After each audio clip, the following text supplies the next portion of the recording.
di sini kami akan menjelaskan tentang sejarah Kerajaan Banjar dan peninggalannya. Jangan lupa like and subscribe. Assalamualaikum warahmatullahi wabarakatuh. Di sini saya akan menjelaskan tentang Kerajaan Banjar. Yang pertama itu sejarah singkat. Kerajaan Banjar itu berdiri pada tahun 1526, bertepatan dengan Sultan Suryansah yang berkuasa menjadi sang pendiri Banjar. Dan yang selanjutnya kehidupan di Sultanan Banjar itu sangat lengkap, mulai dari kehidupan politik, kehidupan ekonomi, dan sosial. Untuk yang pertama itu adalah kehidupan politik. Kehidupan politik di Banjar itu menganut sistem elit birokrasi, yang mana sistem itu adalah yang di setiap wilayah atau kekuasaan Kerajaan Banjar itu memiliki pemimpin masing-masing, seperti adipati yaitu bawahan dari provinsi, dan bawangan yaitu seperti lurah dan pembakal yang bertugas menjadi pemimpin desa. Dari segi keamanan, sistem kehidupan politik yang dilakukan di Kerajaan Banjar itu membentuk pasukan yang diberi nama pasukan Mamagasari yang beranggotakan 40. Yang satu anggota itu ada 40 jiwa. Dan itu tugasnya untuk melindungi rakyat dan khusus untuk melindungi kerajaan kekuasaan keraton atau kerajaan keraton. Itu ada nama Sarawisa, nama anggota tersebut, dan beranggotakan 50 jiwa. Selanjutnya dari kehidupan sosial, perdagangan itu adalah merupakan mata pencaharian utama bagi rakyat Banjar, yang mana untuk mencukupi kebutuhan mereka sehari-hari. Lada sebagai otoritas ekspor utama mereka itu mereka dapat menggait keuntungan yang besar dari Tiongkok, karena banyak dari dulu. Selanjutnya dari kehidupan ekonomi, perdagangan itu menjadi salah satu mata pencaharian di Banjar, di rakyat Banjar, karena juga karena wilayah Banjar ini termasuk wilayah yang strategis. Dan pada abad ke-16 itu dan banyak pedagang di Banjar itu beromset sangat tinggi, terutama itu lada sebagai komoditas ekspor utama di Banjar itu sedang menggait banyak keuntungan dari rakyat Tiongkok. Dan yang selanjutnya dari kehidupan sosial atau budaya, negara Banjar itu kehidupan budaya di Kerajaan Banjar itu sangat berkaitan dengan sosial, dengan budaya itu sangat berkaitan. Kehidupan budaya di Kerajaan Banjar erat kaitannya dengan kehidupan sosial, di mana pengaruh besarnya datang dari Jawa. Orang Jawa yang bermigrasi ke Kalimantan itu dikarenakan ada perluasan wilayah dari Kesultanan Banjar. Dan selanjutnya agama Islam adalah agama yang banyak dianut oleh rakyat Banjar, yang mana rajanya sendiri pun juga beragama Islam. Walaupun sebelumnya raja pendiri dari Kerajaan Banjar ini beragama Hindu, tetapi setelah menjadi raja, beliau langsung memeluk agama Islam. Sebelum menjadi raja, nama beliau itu adalah Sultan Samudra, tetapi setelah beliau memutuskan untuk memeluk Islam dan menjadi raja, nama beliau itu menjadi Pangeran Sultan Suryansah. Baiklah, selanjutnya mengenai kejayaan Kerajaan Banjar. Kerajaan Banjar itu mengalami kejayaan pada abad ke-17. Kerajaan Banjar itu dipimpin saat itu oleh 3 sultan secara berurutan. Yang pertama Sultan Musta'inbillah, Sultan Inayatullah, dan yang ketiga Sultan Baibullah. Sejak kerajaan Banjar didirikan, perkembangannya berkembang sangat pesat hingga menguasai seluruh kerajaan Banjar menjadi kerajaan terbesar di Pulau Kalimantan. Selain di bidang itu, ada di bidang ekonomi. Kerajaan Banjar itu letaknya sangat strategis sehingga menjadi pusat perdagangan dari Pulau Jawa ke Banjar. Selain itu, di bidang militer pun diperkuat dengan takluknya daerah wilayah kekuasaan kerajaan Banjar. Bahkan hingga berani melakukan perlawanan terhadap Belanda meskipun dengan peralatan yang minim. Sehingga masa kejayaan inilah yang membuktikan bahwa kerajaan Banjar itu merupakan kerajaan yang terbesar di Pulau Kalimantan. Oke, baiklah. Saat ini kita berada di makam Sultan Suryansah, di mana di sini terdapat tulisan yaitu komplek makam Sultan Suryansah itu berisi makam-makam yang diantaranya yaitu Ratu Intangsari, Sultan Rahmatullah, Sultan Hidayatullah, Hatip Dayan, Patih Kuin, Patih Masih, Senopati Antakusuma, Syekh Abdul Malik, Haji Sa'ana, Pangeran Ahmad, Pangeran Muhammad, Sayyid Ahmad Idrus, Gusti Muhammad Arsyad, Kiai Datu Bukasim, dan anak Tionghoa Muslim. Nah, oke, baiklah, sekarang kita berada di Museum Sultan Suryansah. Jadi untuk lebih jelasnya, mari kita masuk.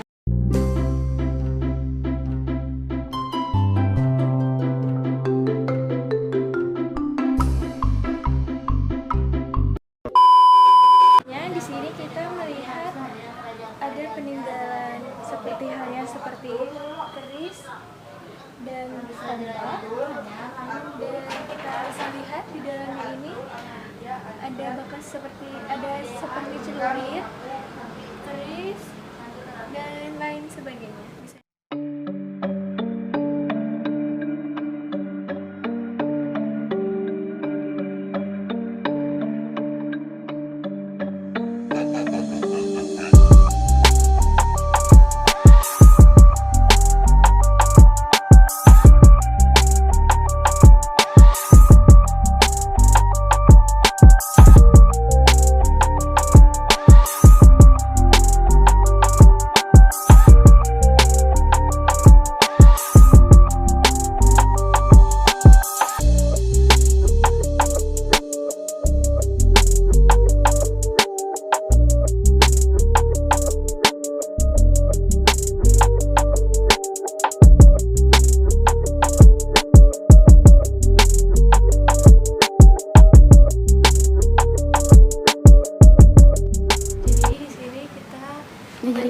Benda-benda temuan kerajaan Banjar itu bisa kita lihat yaitu seperti baju-baju adat, seperti batu-batu dan koin pada zaman dahulu, dan di bawah kita bisa melihat ada berbagai macam pecahan keramik, dan di bawah juga terlihat ada berbagai macam batuan bekas kerajaan Banjar.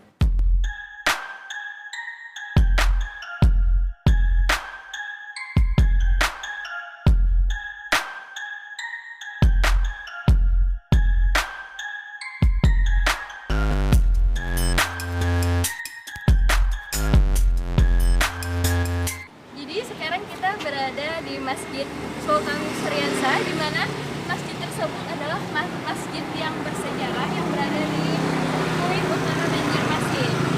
Untuk lebih jelasnya, mari kita memasuki masjid tersebut.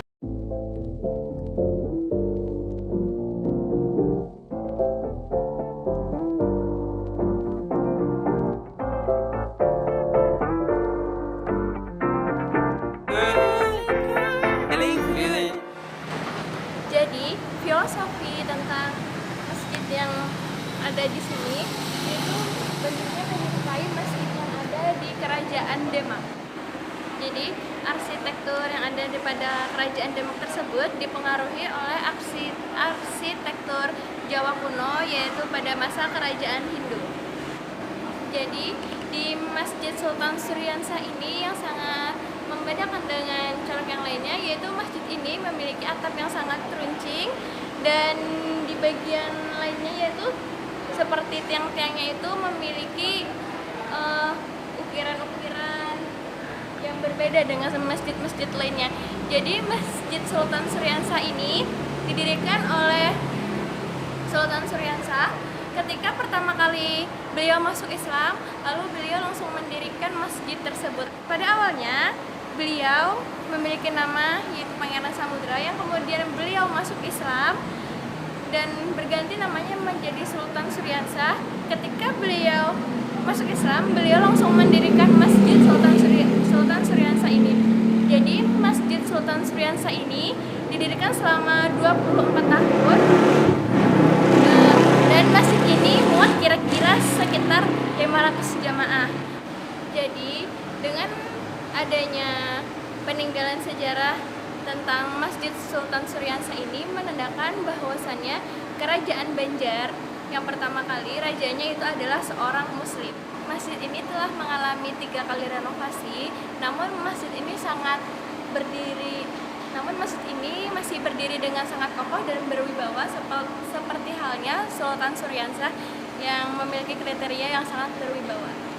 Jadi dengan adanya Masjid Sultan Suryansah ini adalah salah satu saksi bisu adanya Kerajaan Banjar yang ada di Kalimantan Selatan. Assalamualaikum warahmatullahi wabarakatuh. Saya akan menjelaskan raja-raja kerajaan Banjar. Sebelumnya kerajaan Banjar terdiri dari 3 periode. Yang pertama ada periode negara Dipa, periode negara Daha, dan periode Banjarmasin. Periode negara Dipa yaitu adalah Pangeran Suryanto. Periode negara Daha Raden Sukar Sungsang. Selanjutnya saya akan menjelaskan periode Banjarmasin. Sebelumnya kerajaan Banjar didirikan pada tahun 1526. Yaitu raja pertamanya adalah Pangeran Samudra, yaitu Pangeran Suryansah, atau kita kenal dengan Pangeran Suryansah, yaitu raja pertama yang memeluk agama Islam. Selanjutnya Pangeran Suryansah digantikan oleh Rahmat Allah, atau kita sebut dengan Sultan Rahmatullah. Yang kedua, pada tahun selanjutnya ada Sultan Hidayatullah dan Sultan Mustaqim Billah, Sultan Inayat Allah, dan Said Allah. Selanjutnya kita akan menuju ke Sultan pertama kerajaan Banjar yang memeluk agama Islam, yaitu Sultan Suryansah. Baiklah, kita sudah berada di makam Sultan Suryansah, yang dimana Sultan Suryansah ini pangeran pertama kerajaan Banjar yang menetapkan Kuin Utara ini sebagai pusat perdagangan dan pusat pemerintahannya pada kerajaan Banjar dahulu. Langsung saja kita akan menuju ke makam Sultan Suryansah.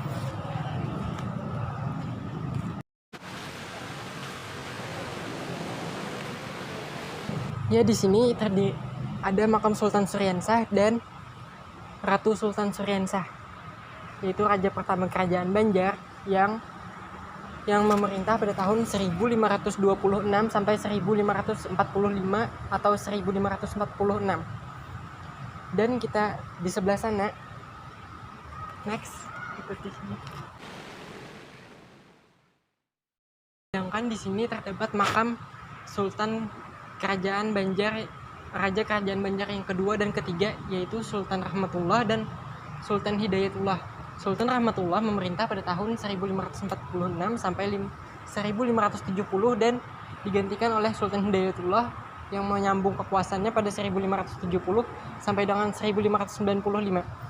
Selanjutnya raja-raja yang lain, makam beliau tidak terdapat di sini, akan tetapi banyak penyebar di daerah lain, tetapi ada yang di Kalimantan Selatan. Selanjutnya pangeran yang ketujuh itu ada Pangeran Topasona, dan di bawahnya Pangeran Topasona ada Pangeran Mangkubumi pada tahun 1620 sampai 1660. 1642 sampai 1660. Setelah Pangeran Topasona ada Pangeran Amirullah Bagus Kasuma pada tanggal 1660 sampai 1663. Amirullah Bagus Kasuma ini adalah pangeran yang termuda yang belum cukup umurnya untuk diangkat sebagai raja. Jadi beliau tuh anggapannya sementara untuk jadi raja dan digantikan sementara oleh Pangeran Suryanta. Setelah itu Amirullah Bagus Kusuma menjabat lagi atau menjadi raja pada tahun 1660 sampai 1700. Setelah Amirullah Bagus Kusuma menjadi raja, setelah beliau adalah Sultan Hamidullah. Setelah beliau Pangeran Hamidullah, ada Pangeran Tamjidullah dari tahun 1734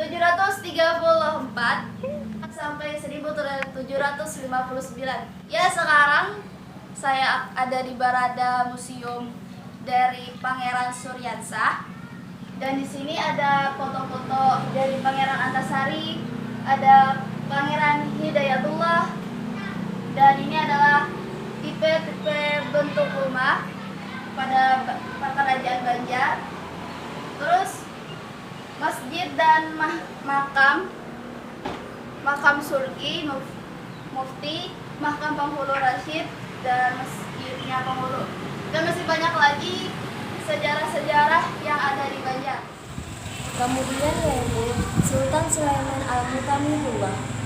Beliau wafat pada tanggal 3 Juni 1825. Masa kekuasaan beliau pada tahun 1801 sampai 1825. Beliau pada tahun 1767 memiliki gelar Sultan Muda karena menggantikan ayahnya sebagai raja yang telah meninggal. Yang selanjutnya yaitu Pangeran Muhammad Aliuddin Amirullah. Beliau memiliki nama lengkap yaitu Pangeran Muhammad yang wafat pada tanggal 16 Januari 1761. Masa kekuasaan beliau 3 Agustus 1759 sampai 16 Januari tahun 1761. Setelah beliau wafat, yang menggantikannya yaitu Sunan gitu. Yang selanjutnya yaitu Sultan Adam Al-Wasidillah. Nama beliau adalah Pangeran Adam. Masa kekuasaan beliau pada tanggal 3 Juni 1825 sampai 1 November 1857. Al-Wasidillah mempunyai arti gelar yang dipakai oleh para khalifah pada masa Bani Abbasiyah. Sultan Adam Al-Wasidillah lahir di Karanganyar, Kalimantan Selatan. Yang selanjutnya yaitu Pangeran Antasari. Pasti kalian sudah tahu siapa itu Pangeran Antasari. Yaitu beliau lahir di Kayu Tangi pada tahun 1797. Beliau wafat di Hindia Belanda pada tanggal 11 Oktober tahun 1862. Masa kekuasaan beliau yaitu pada tanggal 14 Maret 1862 sampai 11 Oktober tahun 1862. Pada tanggal 14 Maret 1862, beliau dinobatkan sebagai pimpinan pemerintahan tertinggi di Kesultanan Banjar. Beliau juga adalah seorang pahlawan negeri Indonesia. Kemudian yaitu adalah Pangeran Tamjidillah. Ia adalah Sultan Banjar terakhir versi Belanda. Ia memerintah antara 1857 sampai 1859.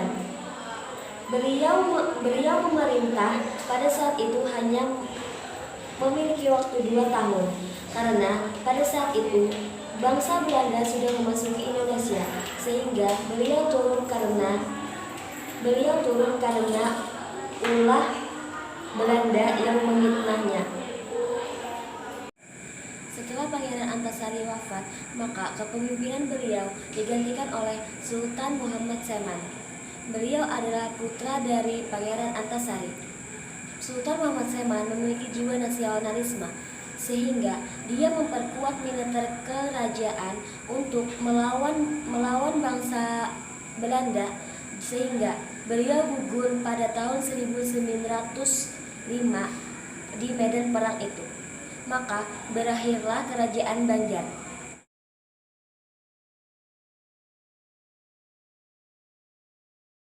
Beliau bernama Pangeran Samudra telah berumur 15 tahun. Beliau ini diserang oleh pamannya dua. Berangkat ke Jawa, mengungsi ke Jawa karena di sini kalah perang dulu. Berangkat mengungsi ke Jawa, beliau di sana ketemu kerajaan Demak. Kerajaan Demak itu sumber Islam. Jadi sumber Islam itu, nah itu hanya didapatkan sebagai nama izin Pangeran Sultan Suryanta. Jadi sebelum Islam, Pangeran izin Pangeran Samudra, setelah masuk Islam gelar Pangeran Sultan Suryanta. Sudah sebelum Islam, Pangeran Samudra. Setelah Islam, barusan dinobatkan sebagai Raja Banjar pertama yang memeluk agama Islam bernama Sultan Suryanta. Awal-awal beliau yang masuk ini dua, sebelum masuk Islam, setelah masuk Islam. Awal-awal itu kan dulu menghubungi awal-awal itu kerajaan Banjar itu kan dulu yang awal-awal pertama dulu Suryanata. Nah Suryanata itu sebagai dulu beliau Suryanata itu salah seorang dari kerajaan Majapahit. Nah, dari kerajaan Majapahit ini beliau ini dulu orang ini sakit-sakitan dua. Jadi jar orang kerajaan Majapahit jar kuitannya Raden Wijaya, apabila kita misalnya bisa menyembuhkan anak ini silahkan diambil, akan ambil dibawa ke Banjar sini. Setelah itu karena istilahnya ya di Banjar ini banyak bisa menyembuhkan lah penyakit beliau. Lalu sembuh dikawin kawan Putri Junjung Bui. Nah Putri Junjung Bui ini lawan Suryanta kawin banyak tuh menurunkan anak sampai ke Sultan Suryanta. Nah, jadi kerajaan Banjar ini kan istilahnya kalau kada salah Sultan Suryanta ini melahirkan Rahmatullah melahirkan Hidayatullah. Hidayatullah melahirkan Musta'in Billah. Nah, Musta'in Billah itu di Martapura karena dulu di sini waktu saat Musta'in Billah datang Belanda hancur sini, dihancurkan oleh Belanda di obrak-abrik, hancur kerajaannya, pindah jadi mengungsi ke pedalaman yang sekarang kita kenal dengan Martapura. Kalau ada salah di Martapura banyak pangeran banyak situ sampai Antasari. Setelah Antasari itu sudah membuat kerajaan Banjar. Tapi kalau ada lagi setelah itu Hidayatullah ini diculik, dibuang ke Cianjur. Jadi di Cianjur itu ada Pangeran Hidayatullah. Nah, tapi berdua waktu itu diculik berdua Hidayatullah sama Tamjidillah. Tamjidillah itu kan ada lagi Hidayatullah. Memang terakhir itu yang siapa? Muhammad Seman. Muhammadnya Pangeran Antasari juga hanya Muhammad Seman. Tapi kekawanan Muhammad Seman ini ya termasuk segala Hidayatullah. Hidayatullah itu dia di Cianjur dibuang sampai sekarang masih ada makamnya di Cianjur itu. Bahkan Juliat Hidayatullah itu ke makam sini karena mencari Juliatnya Sultan Suryanta. Jadi Hidayatullah terakhir buang ke Cianjur. Pangeran Hidayatullah sama Pangeran Tamjidillah itu ya dibuang ke Cianjur. Jadi di sini makamnya Hidayatullah di Cianjur, Tamjidillah di Bogor. Setelah masa kejayaan kerajaan Banjar yang berkibar di seantero tanah air, pada akhir pemerintahan Pangeran Antasari, kerajaan Banjar mulai mengalami ada tanda-tanda kemunduran, walaupun belum 100% mundur. Belanda menggoyahkan pertahanan kerajaan Banjar, tepatnya kemunduran Kerajaan Banjar pada saat Sultan Muhammad Seman wafat. Beliau menggantikan Pangeran Antasari yang gugur di medan perang pada tahun 1905.